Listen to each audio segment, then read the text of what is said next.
Good morning class 9। आज हम लोग जो पाठ को पढ़ेंगे वह विस्थापन की समस्या पर आधारित है।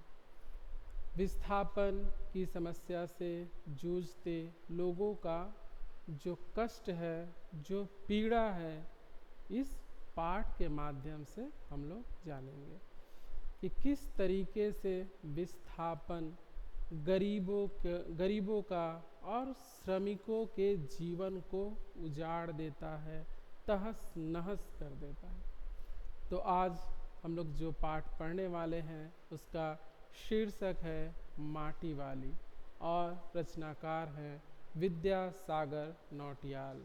तो चलिए आज हम लोग विद्यासागर नौटियाल द्वारा रचित माटी वाली पाठ को पढ़ते हैं और देखते हैं कि उन्होंने किस गहराई से विस्थापन की समस्या को हमारे सामने उजागर किया है। तो आइए पढ़ते हैं माटी वाली।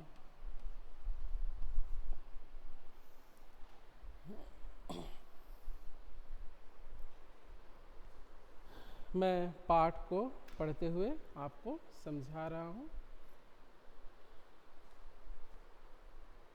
पृष्ठ संख्या 42। शहर के सेमल का तप्पड़ मोहल्ले की ओर बने आखिरी घर की खोली में पहुंचकर उसने दोनों हाथों की मदद से अपने सिर पर धरा बोझा नीचे उतारा। किसने? माटी वाली ने।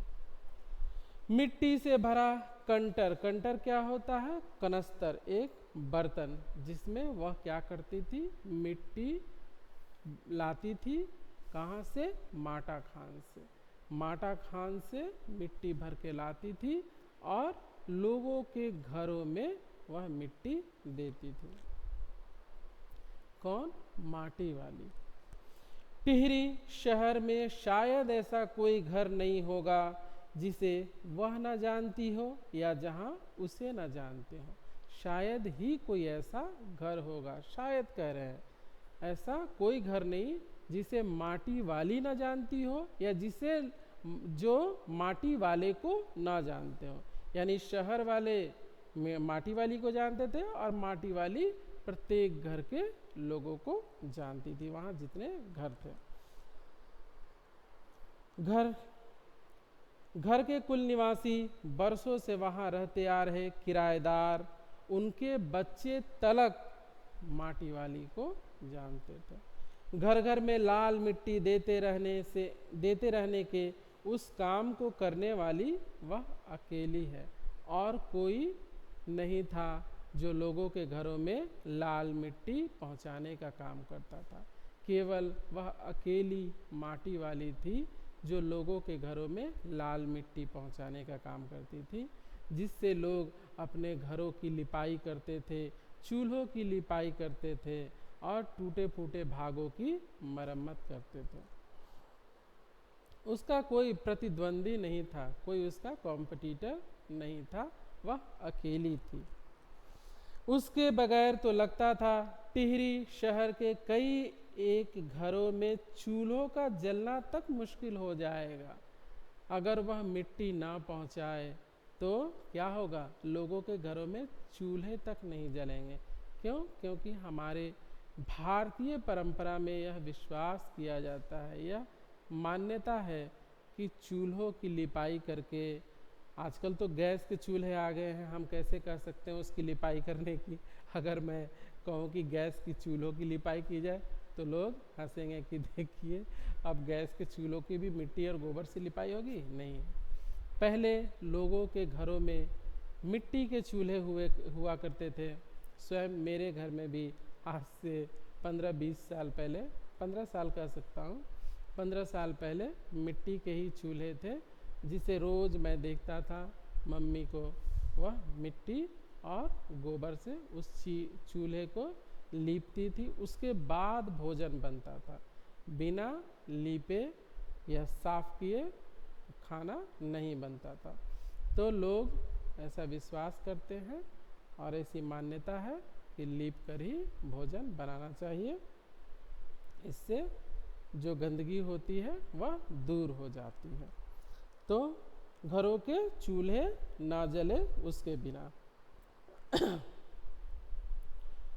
भोजन लेने के बाद, माफ कीजिएगा, वह ना रहे तो लोगों के सामने रसोई और भोजन कर लेने के बाद अपने चूल्हे चौकों की लिपाई करने की समस्या पैदा हो जाएगी, जो मैंने अभी अभी कहा। भोजन जुटाने और खाने की तरह रोज की एक समस्या क्या है?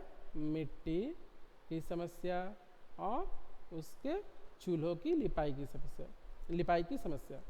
घर में साफ लाल मिट्टी तो हर हालत में मौजूद रहनी ही चाहिए, ऐसा लोग मानते हैं।